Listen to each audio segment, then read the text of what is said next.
Good morning students, welcome you all in the class of History Civics. Yesterday we discussed you about some causes which were responsible for the French Revolution. For example, we discussed about the class division in the society that was responsible for the French Revolution. Then next we discussed about the Enlightenment, and today I am going to discuss with you about the financial crisis and the weak leadership. So listen about these causes. So let us begin. Okay. So financial crisis, actually due to the long involvement of France in the war. Okay. What happened? The treasury became empty and there was a lot of debt also. Okay, so now the new king not only inherited empty treasury, but he also got the previous ruler's debt. Okay, that means curj. Okay, now apart from this, there was an extravagant court in the Versailles, which further extended the burden to it was also a burden on national economy. The maintenance of this court, okay, in the palace of Versailles, it was also just proving quite costly. During this financial crisis, to maintain this court in the palace of Versailles was also just proving quite costly.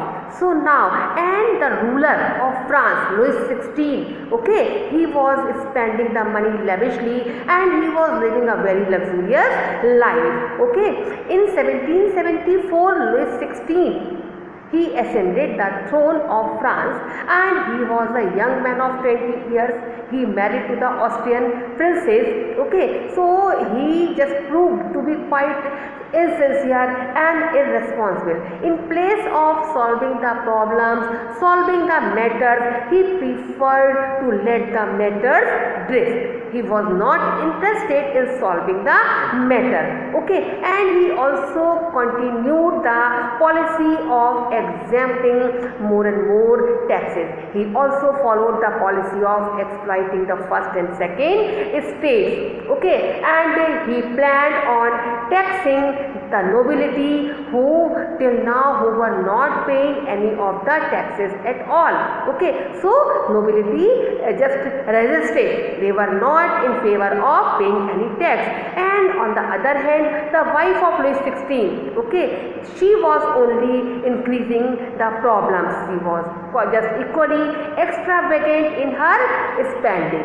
Okay, and she was also known to interfere in the court affairs, in the court matters. She was interfering, and because of this, the common man got resented, and which led to the national revolt against the monarchy. Okay. Now, what happens, friends?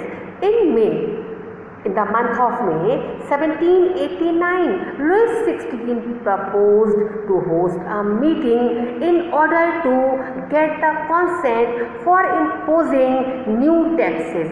Now all the three states representatives were present in the meeting, and the third state, it asked equality in taxation, and it also asked to abolish certain comforts and privileges which were given to the nobility and the first and second states, but no agreement, no solution could be reached. So what happened? Out of frustration and resentment, means the third state, the representative of the third state, they got very much angry and they walked out in protest. Okay, and it resulted in the outbreak of revolution. Now the French Revolution started. It was the beginning of the French Revolution.